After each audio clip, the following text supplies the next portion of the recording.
ici Alex Wagner et aujourd'hui j'ai le plaisir d'accueillir Steve Bourdieu, le sociologue de l'amour et de la drague 2.0. C'est sur les goûts de la séduction, c'est sur Morning Kiss. Bienvenue Steve Bourdieu.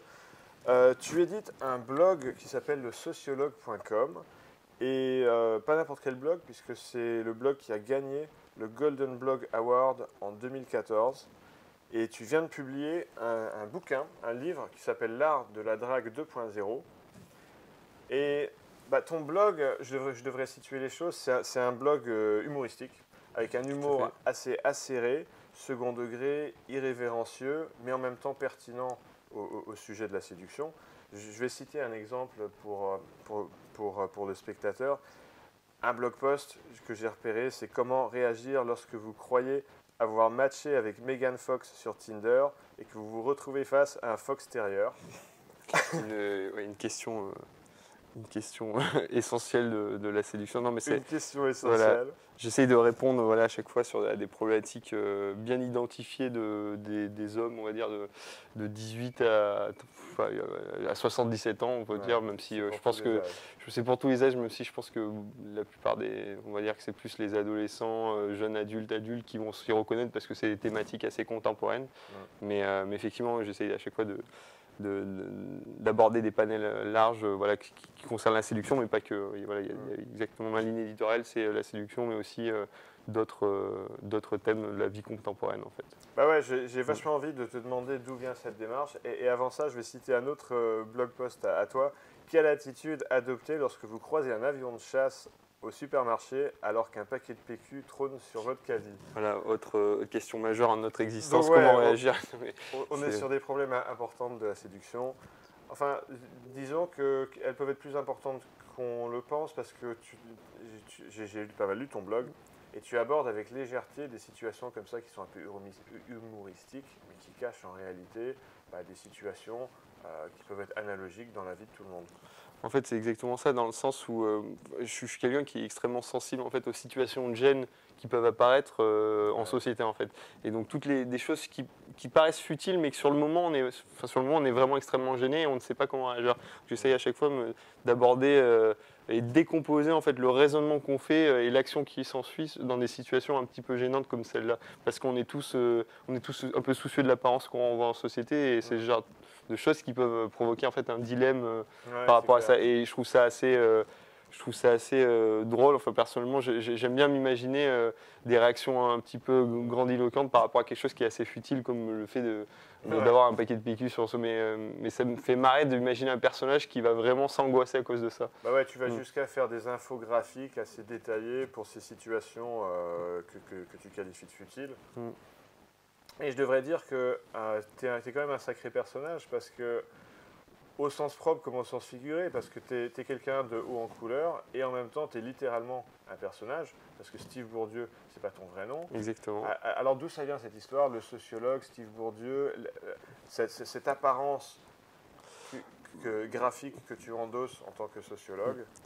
En fait, le sociologue, donc, pour recadrer un petit peu, donc, moi j'ai vu, en gros ça date d'il y a, c'était juin 2013, j'ai lancé officiellement le blog en juin 2013, mais j'ai eu l'idée en fait de commencer à écrire des articles un petit peu d'analyse comme ça, c'était en avril 2013, donc 2-3 mois avant de lancer officiellement la chose. J'avais vu un film qui s'appelle Ma vie en l'air, qui est un film assez rigolo, dans lequel il y a Gilles Lelouch et Vincent Elbaz jouent deux amis, etc. Et Gilles Lelouch joue le rôle d'un squatter, c'est-à-dire que c'est vraiment l'ami qui va squatter pendant 2 ans sur le canapé de Vincent Elbaz. Et moi, c'est quelque chose qui m'a fait beaucoup rire sur le coup, parce que je me suis dit, mais moi aussi j'ai squatté entre 2 appartes chez des amis, etc. Et je me suis dit, ça serait marrant en fait, d'en faire une typologie de tous les squatteurs qu'il y a dans la vie de tous les jours. Donc j'ai commencé par écrire un petit sur un document Word, un petit papier sur une typologie du squatter moderne. J'ai envoyé ça à un ami qui a trouvé ça assez marrant, il m'a fait, tu devrais en faire un blog et tout. Et puis petit à petit, l'idée a germé Et j'ai commencé à écrire sur d'autres thématiques. Donc j'avais fait après le backpacker, le hipster, et j'expliquais, je faisais une sorte de typologie, une explication faussement sociologique, mais purement empirique en fait. C'était vraiment de ce que j'observais, de ce que j'entendais. Et puis voilà, je me suis dit, mais en fait, je vais en lancer un blog. Ce que je fais là, c'est de la fausse sociologie. Je vais l'appeler en fait le sociologue, et je vais jouer le rôle d'un faux sociologue qui se prendrait un peu au sérieux, mais alors qui raconterait des choses complètement absurdes ou futiles, etc. Qui fait mine de se prendre au sérieux. Exactement. Et donc de cette initiative-là est né le personnage donc, de Steve Bourdieu. Je lui ai donné un visage, etc. J'ai un ami qui m'a fait en fait, le graphisme à partir d'une photo d'un hipster qui est un chanteur en fait, vénézuélien ou je sais pas quoi. Et du coup, j'ai créé ce personnage à partir de petits brocs, de briques et de brocs. Et puis j'en ai fait... ça a accompagné complètement ma ligne éditoriale et l'évolution de ma ligne éditoriale. Donc c'était vraiment un briquet. Je me suis dit, je ne pouvais pas ne parler de ces thèmes-là avec un ton faussement sérieux et utiliser ma propre identité parce que c'est pas moi en fait. Je suis obligé de jouer un personnage et du coup assez naturellement. C'est paradoxal parce que j'imagine c'est un personnage et en même temps ça doit reposer sur ton expérience personnelle, non? Totalement. Alors mon expérience personnelle, de ce que je vois, de ma propre expérience et puis de ce que j'observe aussi des amis, etc. À chaque fois, c'est vrai que, comme je l'ai dit, je suis assez sensible aux situations de gêne ou aux situations un peu d'entre-deux, etc. Donc, c'est vrai que de cette sensibilité-là, j'ai des amis qui se confient à toi. Voilà, exactement, qui me racontent leurs propres histoires. Je lui dis, mais en fait, on est tous un petit peu, des animaux, enfin, sur le plan de la séduction, mais aussi dans d'autres domaines où on a toutes nos petites forces et faiblesses. Et j'aime bien en faire en fait des petites histoires à chaque fois, parce que à chaque fois que je parle d'un thème, je le raconte d'une manière. Autant au début, j'avais lancé mon blog avec des sortes de typologies, etc. Mais il y avait des petites histoires à l'intérieur. Et après, j'en ai fait vraiment des questionnements avec une vraie histoire, une vraie situation que je mets en place, etc. Comme une situation en fait C'est pour ça que je pense que dans un développement futur, j'en ferai potentiellement des vidéos parce que je pense qu'il y a des situations qui peuvent être très visuelles en fait. Ça se ferait très bien. Et donc voilà, à chaque fois, j'essaye d'avoir une thématique d'approche, quelle attitude adopter lorsque, par exemple, on a oublié le prénom de quelqu'un, ce qui peut être une situation hyper gênante, c'est ce qui arrive à tout le monde en fait. Et à chaque fois, je vais insister là où ça fait mal. Voilà, exactement. Il faudrait que je lise ton article. Voilà, bon après, je ne sais pas si mes recommandations sont dignes d'intérêt ou en tout cas activables ou actionnables, mais voilà, à chaque fois, j'essaye de focuser sur ce moment très délicat où ça peut basculer. Tu pars d'une situation concrète bien précise et ensuite tu fais une analyse pseudo-sociologique. Exactement. Et tu dégages les principes sous-jacents. Exactement. Ouais. Et ce qui est marrant en fait, c'est qu'à la fois je pense que chaque être humain est à la fois un petit peu animal dans sa façon d'être et de penser, et à la fois on a peur quand même souvent de blesser les autres, notamment dans cet exemple-là, et de lui avouer finalement qu'on a oublié son prénom, alors que c'est pas grave au final. Mais du coup, l'autre peut se sentir gêné, on a peur de ça en fait.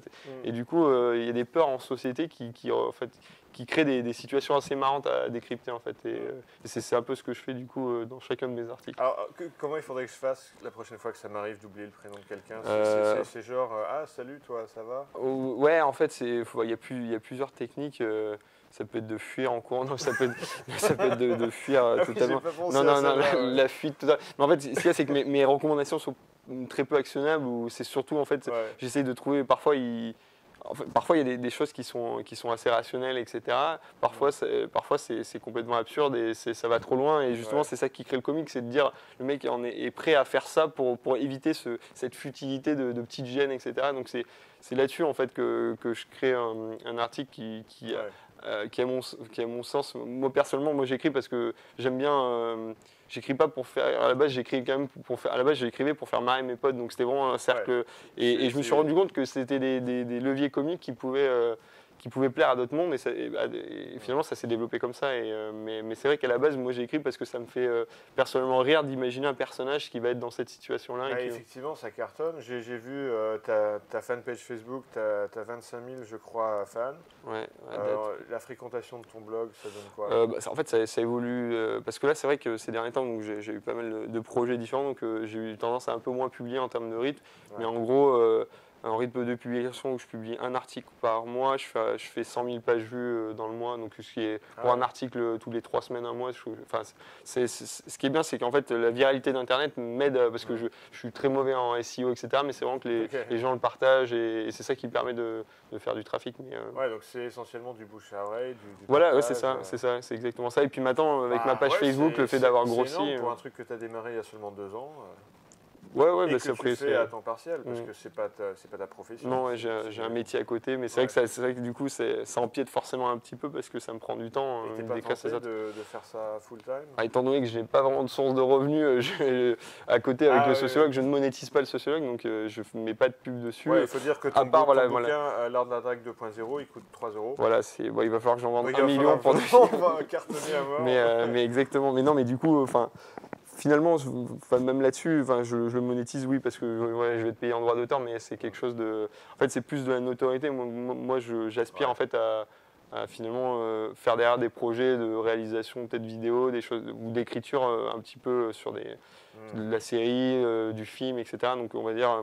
Si en objectif long terme, s'il y a un objectif, à part le fait de se faire plaisir sur ce blog, ça serait voilà, d'écrire pour de la télé, pour du cinéma. Ah oui, ça s'inscrit dans un projet global. Voilà, si vraiment je dois fixer un objectif là-dessus, c'est lucratif. non, exactement. Non, mon blog, c'est vraiment à la base, je reste les pieds sur terre. Je sais qu'à la base, il y avait 100 personnes qui allaient par mois visiter mon blog et c'était vraiment que mes amis. Donc, du coup, j'ai jamais eu une ambition particulière avec ce blog.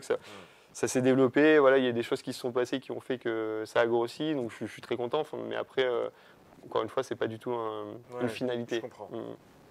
Alors, je meurs d'envie de parler un peu séduction. Le titre de ton bouquin, c'est L'art de la drague 2.0. Alors, j'imagine, je ne l'ai pas encore lu puisque tu viens de me l'amener, j'imagine que ça parle de sites de rencontres, de tout ce qui est écrit en fait, SMS, texto, sexto, réseaux sociaux. Exactement. Alors, si on commence par exemple avec les sites de rencontres, c'est quoi ton feedback sur les sites de rencontres Moi, c'est vrai que les sites de rencontres, moi, j'avais déjà un peu écrit dessus sur mon blog parce que j'ai écrit en fait des articles où je me faisais passer pour une fille sur les réseaux sociaux et je rendais un peu fou les mecs en leur racontant n'importe quoi et en montrant en fait à quel point les... Ça, c'est quelque chose que tu as vraiment fait. Ouais, c'est quelque chose que j'ai vraiment fait. J'ai créé un faux profil, etc. Mais en fait, c'est une façon un peu de se moquer des mecs, mais de manière, moi je m'y inclus dedans parce que je serais forcément un peu tombé dans le panneau également. Donc c'est jamais en fait, c'est pour se moquer en fait de l'homme au cerveau un peu reptilien qui cherche, qui va là-dessus vraiment pour coucher avec des filles de manière hyper automatique. D'entre nous, on a un peu les mêmes réflexes. Exactement. Alors ça a donné quoi cette expérience? C'était assez marrant parce que du coup tu leur fais gober n'importe quoi et c'est pas qu'il marche, c'est qu'il court quoi. Donc, c'était très drôle à faire en fait. On se met à réfléchir avec notre bite plutôt que notre cerveau. Exactement, on n'est pas très intelligent. Déjà qu'avec notre cerveau on n'est pas. Mais du coup c'est vrai que moi ça m'avait fait beaucoup rire de le faire et c'était d'ailleurs un de mes premiers articles. Enfin, j'avais dû lancer mon blog au bout de 6 mois et c'était au moment où vraiment c'était les prémices de Tinder et je m'étais dit il y a un truc à faire là-dessus. J'avais commencé à écrire, j'avais également répondu à une question un peu existentielle, c'était quelle attitude adopter lorsqu'on souffre une pénurie de matchs, parce qu'on se remet forcément en question. Et en fait c'est des sites de rencontres qui sont assez finalement basés sur le physique, l'apparence, donc il y a vraiment des leviers à actionner en termes de visuel, en termes de description, etc. pour améliorer en fait notre performance parce que forcément on se remet en question. J'ai envie d'en savoir plus. Quel levier par exemple? Là j'ai créé un framework, bon après il faudra le tester, mais sur 4 types de visuels parce qu'en fait il faut savoir que je pense que les mecs on a des attentes sur les sites de rencontres qui sont à peu près les mêmes que les filles. On a beau dire machin, les filles cherchent autre chose, mais je pense que c'est juste qu'il faut être clair en fait. C'est-à-dire que les mecs, on s'imagine qu'ils cherchent une série de conquêtes, alors qu'en réalité, ils cherchent plutôt des relations sérieuses. Mais il y a tout en fait, mais je pense qu'en fait, personne ne sait exactement avant de rencontrer la personne. Si quelqu'un, je pense qu'il y a des dizaines d'exemples de personnes qui étaient inscrites sur ces réseaux sociaux en disant je veux que des affaires un peu légères, etc. Et qui finalement ont trouvé une fille qui leur plaisait énormément et qui ont voulu se maquer. Peut-être que ça n'a pas marché, peut-être que ça a marché, mais on peut jamais vraiment savoir, même si on est à des stades, on est post-rupture, on n'a pas envie de se maquer, etc. Donc en fait, c'est ce qui fait la différence. Moi, je pense c'est le fit qu'on va avoir avec la personne qu'on va rencontrer. Et c'est marrant de voir justement que finalement, les approches qu'on peut avoir sur ces réseaux sociaux ne conditionnent pas forcément notre état d'esprit après avoir rencontré la personne. En fait, ça peut évoluer. Ouais. Et donc, je pense que Quoi, tu veux dire le monde virtuel, c'est que c'est plus une sorte facile, de voilà. parenthèse, Ouais. Et puis c'est une sorte de parenthèse et c'est un peu un fourre-tout où alors on peut se permettre un peu n'importe quel type de choses qu'on se serait pas forcément permis directement avec une inconnue, même si bon, tu défends l'approche externe, mais c'est vrai que beaucoup d'hommes et de femmes sont plus complexés ce qu'on appelle in real life par rapport Ah à. bah ouais, je peux imaginer que l'espace virtuel, ça peut être une sorte d'espace d'expérimentation, Exactement, un peu un exutoire, relative un peu. sécurité. Exactement. On peut se permettre des choses Au moins, par email. on va pas prendre un coup de sac à main sur la tête. Non, mais bien sûr, mais exactement. Mais sans parler d'être insultant ou aller faire d'être un peu trop audacieux, le fait est que même au travail, d'ailleurs, il y a une partie en fait, dans le livre qui parle en fait, de la séduction, on va dire, dans le milieu professionnel, que ce soit sur LinkedIn ou par email professionnel. Parce qu'il faut savoir que sur LinkedIn, les filles se font énormément draguer. C'est-à-dire que c'est un réseau professionnel où elles reçoivent presque des candidatures, mais pour la rencontrer dans un but séductionnel. Enfin, Ah ouais, d'accord. c'est vraiment genre. Et du coup, moi, j'ai demandé à des amis en fait qu'elles m'envoient les emails qu'elles recevaient sur LinkedIn, qui sont de vraies fausses propositions d'embauche, enfin, des choses un petit peu. Et du coup, je l'ai décrypté pour dire à quel point ça c'est bien ou ça c'est pas bien. Et ça ressemble à quoi, par exemple? Ça peut être Michel, 54 ans, qui envoie c'est une très belle photo, il n'y a rien à dire, tous mes vœux de bonheur pour la nouvelle année, mais sur LinkedIn, quoi, ça envoie ça. C'est des choses comme ça, où ça peut être tu n'as pas répondu à ma proposition d'embauche, j'avais plein de postes pour toi, etc. Dommage pour toi, la miss. Ou des choses presque très machistes, en fait, au final, parce que c'est en mode tu as besoin de moi pour trouver un emploi, en fait. Alors que, bon, c'est tout ce qu'il y avait. On suppose qu'il y a une démarche derrière de séduction, mais c'est très mauvais. Hein, c'est très mauvais. Mais du coup, moi, ce qui est important de noter dans la séduction, c'est que c'est vraiment, notamment dans la drague 2.0, que ce soit par texto, sur Facebook, tous les inbox comment on relance une ex, etc. Ouais. J'essaie de répondre en fait, à toutes ces questions, mais en décomplexant la chose, en fait. De dire, on a tous un peu fait ça, etc. Et c'est pas grave, en fait. C'est un jeu, en fait. Il y a une part de jeu dans tout ça. Mais même dans la vraie vie, dans la rue et dans les soirées, ça peut être un jeu également. Où j'emmène des hommes, j'aime bien cet état d'esprit de considérer ça comme un jeu. Un jeu grandeur nature. Voilà. Certes. Après, il faut essayer de ne pas manquer de respect au jeu, en fait, au final. Mais c'est vrai qu'il y a cet aspect-là qui est marrant. Et on se permet, par exemple, par email professionnel, dans le milieu professionnel, on se permet des choses, de dire des choses qu'on n'aurait pas dit tout de suite en fait à l'oral, parce qu'on est dans un cadre où tout est un petit peu, on est obligé notamment dans les grandes boîtes, etc. On est obligé comment dire, d'avoir des limites, de se fixer des limites par rapport à ça. D'ailleurs, les entreprises rejettent souvent ces velléités-là de sortir avec des collègues, etc. Et par email, en fait, il y a une sorte de liberté qui te permet d'aborder des sujets un peu plus intimes. Et voilà, j'essaye de montrer comment on peut créer une tension sexuelle sur le milieu professionnel, ou par texto, ou par email, etc. Enfin, par rapport à ça. Mais encore une fois, c'est toujours avec une approche humoristique, en tout cas ce que j'ai essayé de laisser transpirer dedans. Et comment on fait par exemple pour créer une tension sexuelle? Il faudrait que je relise le livre, je m'en souviens plus. Non, mais ouais, il y a plusieurs leviers. Ça peut être l'association d'idées. Ça peut être travailler sur l'association d'idées. On parle d'un sujet, on va essayer de dériver vers un sujet un peu plus intime, un peu plus. Voilà, il y a l'association d'idées, il y a la petite anecdote qui permet de rebondir à nouveau sur un autre sujet. Enfin, en fait, c'est des leviers de communication. C'est de la communication, en fait. On va essayer d'orienter le texte vers peut-être des émotions. Voilà. Et peut-être des mots-clés comme, voilà, exactement. Comme chaud, c'est pas. C'est ça qui ont des. Non, mais voilà. Je travaille très dur. Voilà, non, mais peut-être pas à ce niveau-là, mais ça peut être juste une petite question personnelle à la fin d'un email professionnel qu'on dit bon, j'en ai marre de travailler. Tu fais quoi ce week-end d'ailleurs? Mais juste pour prendre de l'information, sans forcément demander. En mode sympa. Et puis ça crée en fait un level d'intimité, un niveau d'intimité qui est supérieur. Et derrière, on peut se permettre d'enchaîner avec des questions encore plus intimes. En fait, c'est un entonnoir en fait. Et l'email ou les textos, etc. permettent de faire ça beaucoup plus facilement, en tout cas. Sans être. On lève un peu plus nos barrières. Si on le fait avec intelligence, c'est plus facile, quoi. J'ai une question précise par rapport aux sites de rencontres, parce que j'ai l'impression que les mecs qui réussissent bien sur les sites de rencontres ils correspondent à un certain type, c'est-à-dire ils ont plutôt la gueule qui va bien, ils vont peut-être être plutôt bruns que blonds parce qu'il y a ce stéréotype sociétal, le grand brun ténébreux. Ils vont faire plutôt plus d'un mètre 80 parce que souvent les femmes peuvent rentrer des critères quantitatifs et peuvent sélectionner à plus d'un mètre 80. Après, les hommes peuvent mentir aussi, modifier le truc. Ouais, mais en même temps, si le mec il fait 1m65.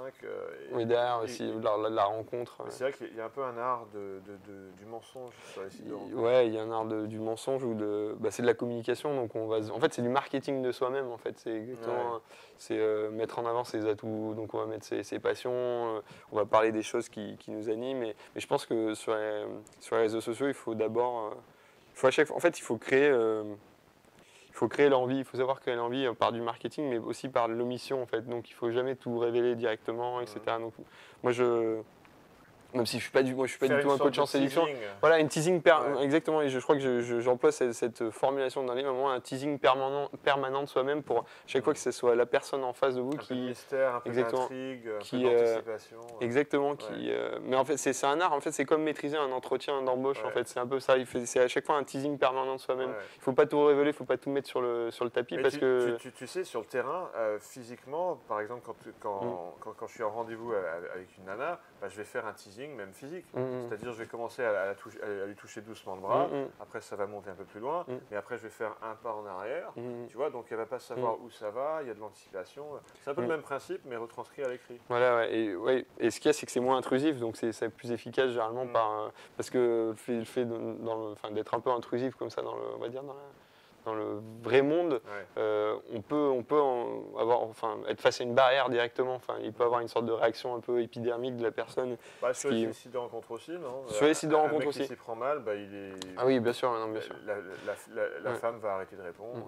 Non, mais c'est clair. Mais après, il y a d'autres leviers. On n'est pas tous des bruns ténébreux, etc. On n'a pas tous des photos de mode, etc. Mais c'est vrai que le visuel joue pour 80, une grosse majorité. Après, il y a des leviers comme l'humour. Il y a des leviers comme ça qui peuvent. Donc on peut, d'après toi, compenser un physique, pas disgracieux, mais un physique passe-partout. Après, c'est vrai que c'est plus compliqué sur des sites comme Tinder où c'est vraiment catalogue. Après, moi, ma théorie, c'est quand même que les filles sont plus intelligentes que nous et elles cherchent d'autres formes de beauté. Et déjà, je pense qu'elles ont des critères beaucoup plus, on va dire, variés que nous. Et donc ça, c'est un premier point. Et je pense qu'elles cherchent aussi une forme de charisme, une forme mais au sens de la grâce. Ce qu'elles appellent souvent le charme. Ouais, le charme, ça peut être le charme, ça peut être le fait qu'elles vont se sentir en sécurité avec. Il y a une sorte d'inspiration, en fait, que ce soit parce que la personne parle très très bien de ses passions ou il y a des questions extrêmement pertinentes, il va être fin dans l'échange, dans le dialogue, ça peut être ça. Mais ça peut plaire. C'est ça un peu qui m'interpelle avec les sites et les applications de rencontres, c'est que nous les mecs, alors sans faire de généralité, mais je pense être pas sur un terrain trop mouvant en disant que la plupart des mecs peuvent se décider en à peu près une seconde en voyant une nana, si oui ou non on coucherait avec elle. Alors que les femmes ne fonctionnent pas du tout comme ça. Non, elles fonctionnent pas du tout. Elles ont besoin d'apprécier un faisceau d'indices qui passe par le comportement, le regard, la tonalité, ce qu'elles appellent souvent le charme. Et sur les sites de rencontres et les applications de rencontres, on n'a pas tout ça, on n'a pas tout le non-verbal qui est d'une richesse incroyable. On a juste du texte, on a juste des photos qui sont figées.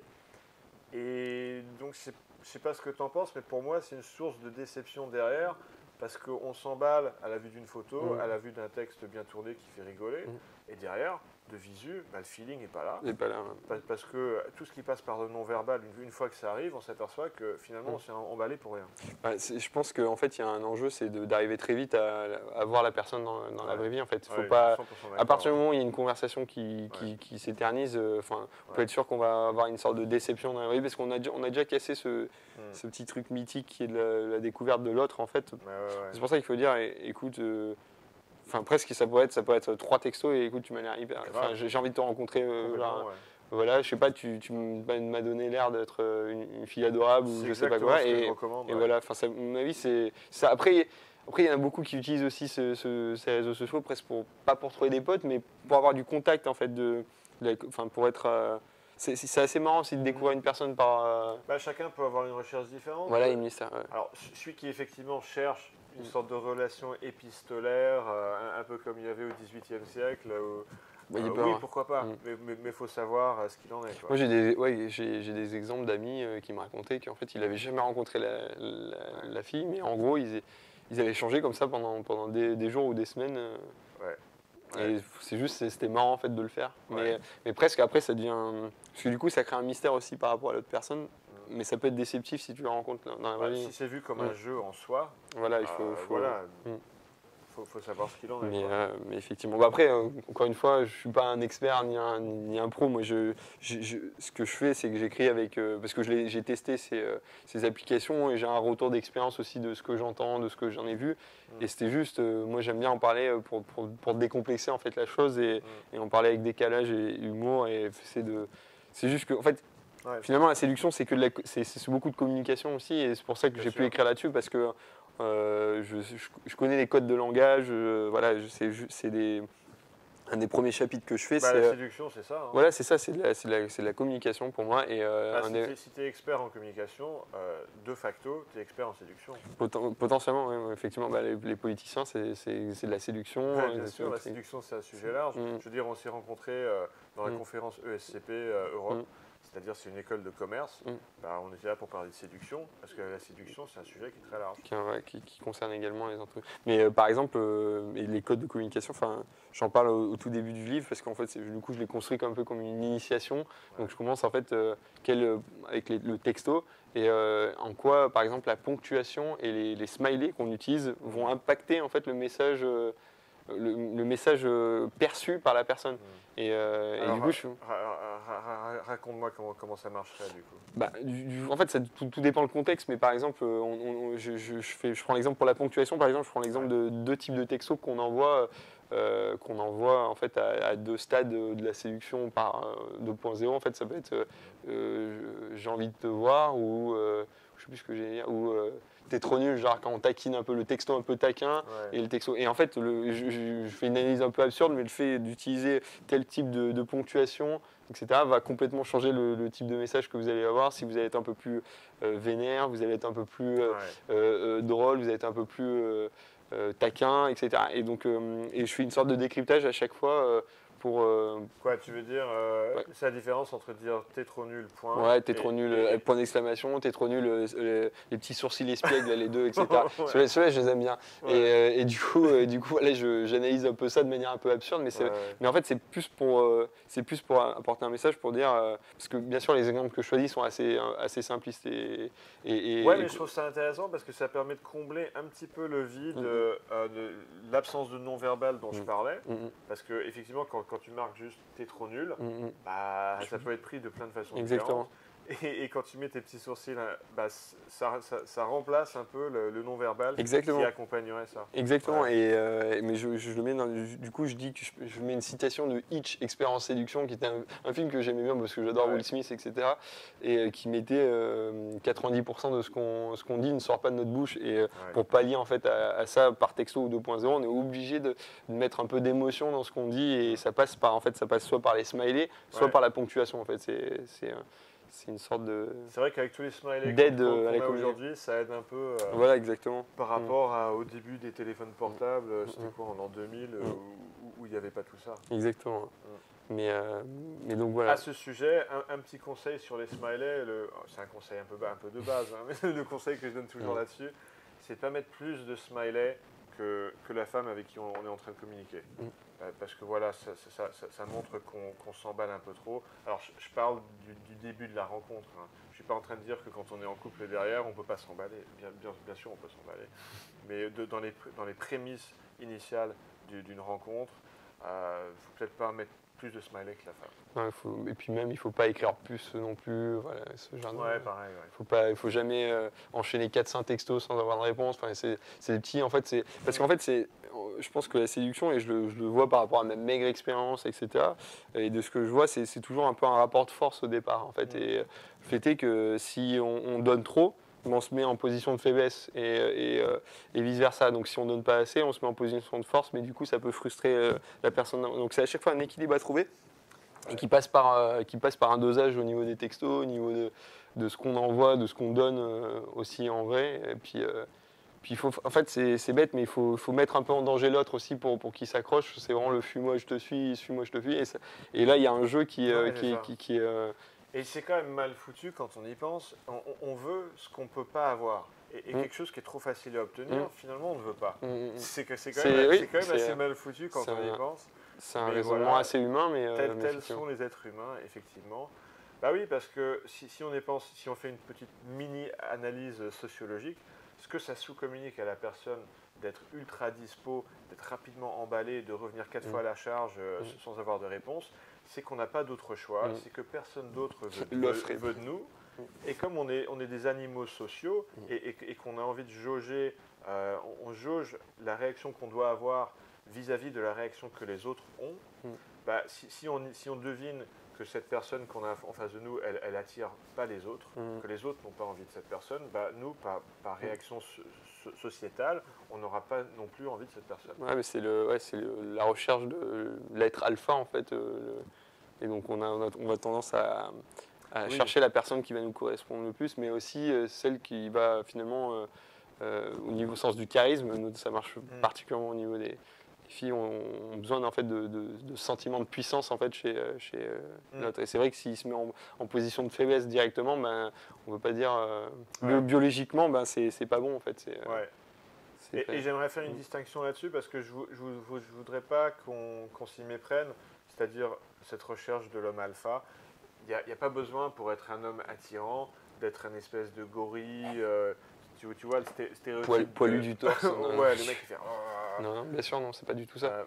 Et le charisme, c'est pas forcément être un homme dominateur. Non, ça peut être la finesse d'esprit, ça peut être, voilà, le fait d'être très brillant dans ce qu'on fait, ça peut être, c'est souvent lié à ça en fait. Ça peut être ça peut être lié aussi à une gentillesse ou à une générosité en fait envers les autres. Ça peut être pas mal de choses. En fait, c'est chercher l'admiration un peu d'autrui parce qu'il n'y a pas d'amour sans admiration, je pense, au stade de la séduction, forcément. Mais ça va dans les deux sens d'ailleurs. Moi, je sais que pour me mettre en couple avec une nana, il faut que j'ai une certaine part d'admiration envers elle. C'est pas que réservé au sens femme vers homme. Non, c'est complètement. Ouais. De quoi on n'a pas parlé? Ouais, d'après toi, Steve, c'est quoi la principale difficulté des hommes aujourd'hui en rencontre, en séduction comme je disais, je ne suis pas forcément un expert de la chose. Je pense que c'est... simplement, à la lumière de ce que tu as constaté sur les sites de rencontres, des erreurs classiques, de quand tu as créé un faux profil de femme. Je pense que c'est comment dire, d'être trop sérieux sur la chose, je pense. Pour moi, c'est une erreur classique. De ne pas avoir ce second degré, cette distance qu'on a avec le... Parce que c'est ça aussi qui attire, c'est le fait d'avoir une distance par rapport à ce jeu de séduction. Et je pense que de dire en fait que tout ceci est un peu futile, et c'est ça qui va un peu attirer Mais ça me fait penser à une autre erreur classique qui est vachement liée à ça. J'ai déjà eu des potes qui m'ont dit... Et là, je parle de potes qui avaient un certain succès avec les femmes. Ils arrivaient à avoir des rendez-vous, à convertir derrière. Et de temps en temps, ils venaient me dire « Ouais, mais Alex, celle-là, c'est différent. Je suis vachement accro d'elle, donc j'ai envie de la jouer sérieux. » Et là, évidemment, ça capote. Parce qu'ils passent dans un autre mode, un mode genre sérieux, un mode dans lequel peut-être ils vont mettre cette femme sur un piédestal. Voilà. Donc ça rejoint ce que tu dis. De toute façon, je ne crois pas à un rôle joué, les relations, qu'elles soient légères ou sérieuses, c'est toujours léger en fait. Quand on rencontre la femme de sa vie, c'est rigolo aussi. Il faut que ça soit naturel, sinon si on se force, mais ça ne marchera pas sur le long. On est d'accord. Il ne faut pas jouer un rôle en fait. On peut adapter un petit peu la vérité, se mettre mieux en avant mais dans le vrai monde, dans la vraie vie, on ne peut pas jouer un rôle en fait. Dans la phase préliminaire, au niveau de si on rencontre la personne sur les réseaux sociaux, on peut mettre en avant ses atouts, etc. Cacher le fait qu'on ne sait pas faire la cuisine, qu'on sait des choses du quotidien qui peuvent derrière. Mais on est obligé à un moment ou à un autre de se révéler parce qu'on se révèle forcément, on ne change pas notre nature en fait. Donc, on ne change pas notre nature, on ne change pas notre tempérament, notre personnalité. Et en même temps, ça ne nous empêche pas de nous améliorer, d'évoluer.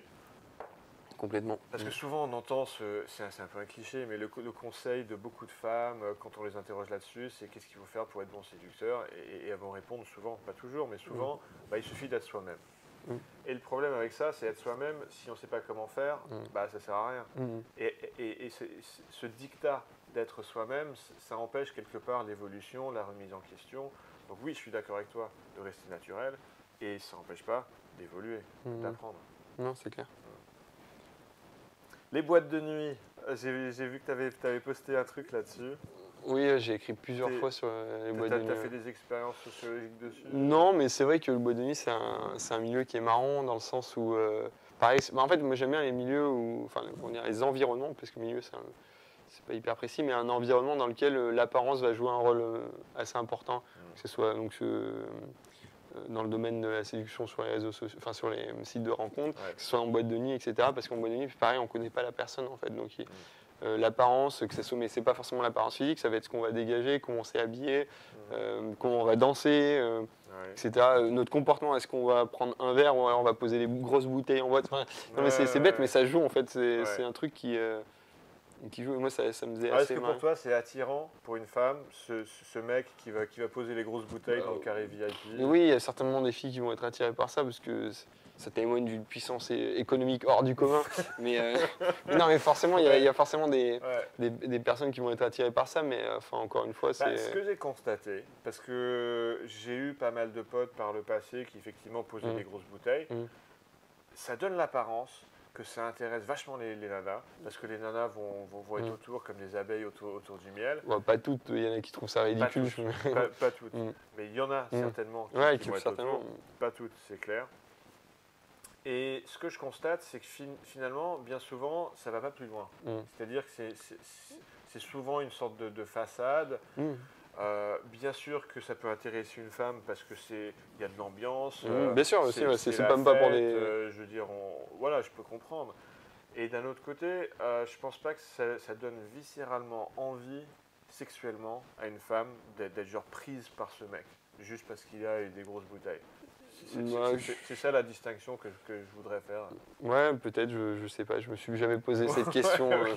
Mais moi, je pense que ça vient surtout... En fait, c'est pas tellement... Ce qui m'a analysé, c'est pas tellement le comportement des femmes vis-à-vis de ça. Et puis, il y a des femmes, certainement, qui posent aussi beaucoup de taille, mais c'est moins visible parce que c'est plus un truc de mec de venir là, d'être le roi de la soirée, un peu. Ça, c'est plus un truc de mec. L'être humain est un peu un animal voilà, évolué. c'est ça. Mais c'est ça, c'est être le roi de la jungle pendant une soirée, en fait. C'est dire... On le voit dans le royaume animal, avec les pans, par exemple, qui ont leur magnifique queue, qui mettent en rond. Exactement, c'est une manière de faire le pont, voilà, de poser un Magnum, finalement.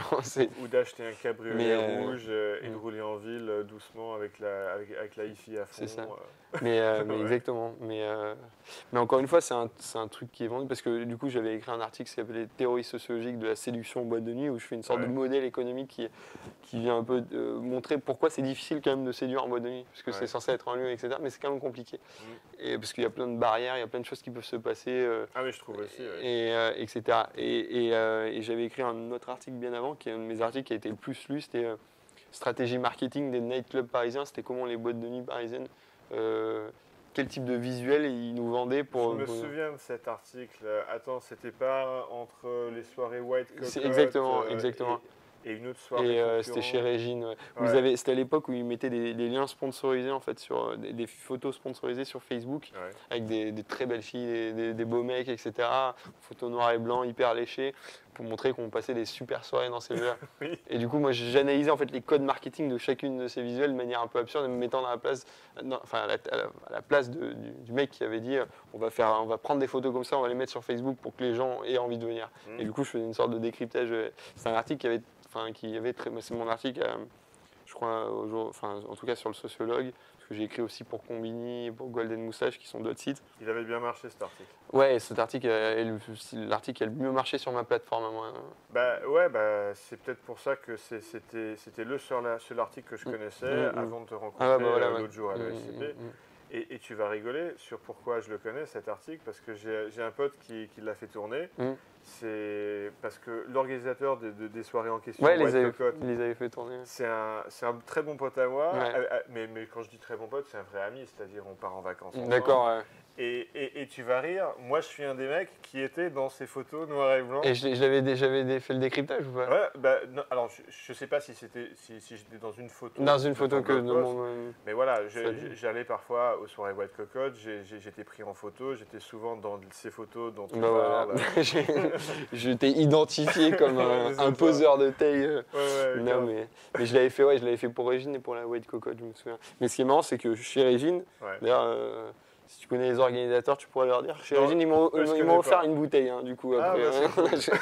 je trouvais ça sympa comme geste. Ouais, ils ont un bon. bon sens de l'humour, au moins. Il y avait de l'autodérision. Mais, Ouais, grave, sympa. mais en même temps, je dis ça, mais même les organisateurs de la White Cocotte, je me souviens qu'ils avaient tous posté l'article en disant ça les avait fait Ah, rire mais et tout. pareil, je les connais, ils sont pleinement dans l'autodérision. Ouais, mais c'était marrant. Enfin, Ouais. c'est marrant parce que du coup, moi je l'avais écrit vraiment de manière. Encore une fois, c'était un moment où ma communauté était encore un peu plus réduite. Et le truc était vraiment parti et c'était vraiment mon premier. Je déteste ce mot, mais c'était mon premier buzz en fait, tu vois, dans le sens où j'avais un article qui se viralisait vraiment sur Internet. Ah, c'est marrant, oui, j'avais complètement oublié cet article. Ouais, mais voilà, rigolo. c'était. Bah écoute Steve, on va conclure sur ce point. C'est bien rigolo parce que finalement on s'est un peu connus sans se connaître via Effectivement, cet c'est article. une drôle de coïncidence. Ouais, c'est drôle. Alors pour en savoir plus, pour suivre le blog de Steve, c'est lesociologue.com. La page Facebook correspondante, j'imagine, elle s'appelle Le Ouais, Sociologue aussi. on peut taper le sociologue et on tombe dessus, je pense, que dans la barre de recherche de Facebook. Je vous recommande les articles parce que c'est bien rigolo. Et bien sûr, l'art de la drague 2.0, avec le lien d'achat qui s'affiche maintenant. Et du côté Morning Kiss, si vous appréciez ces interviews, cliquez sur abonnez-vous. Et merci Steve. Merci à d'être venu toi Alex. discuter avec moi. Merci beaucoup. À bientôt. À bientôt.